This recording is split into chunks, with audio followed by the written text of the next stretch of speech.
In the wastelands beyond reckoning, where the very essence of time itself began to fracture, I found myself adrift in an endless desert, an expanse of shifting sands that defied the nature of all that is known.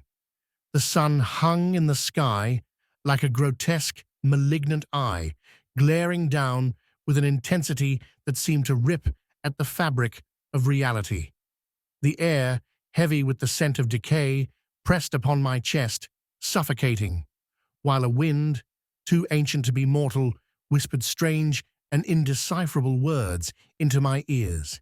I had come here by some unknown design, lured by the promise of uncovering truths that no mortal should ever seek.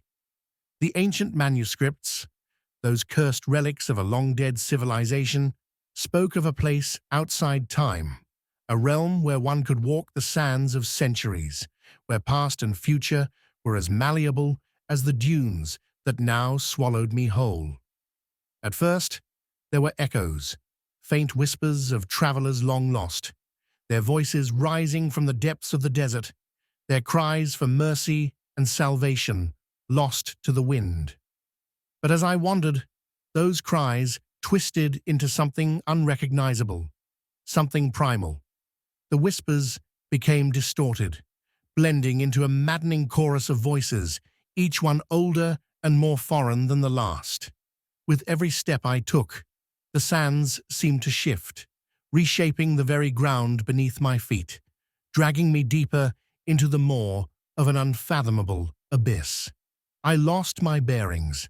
My watch, once a reliable marker of time, ceased to function, its hands spinning wildly, as though mocking the very concept of minutes or hours. It was as if time itself had been torn from its anchor, and now wandered aimlessly, like a mad spectre haunting a forgotten land.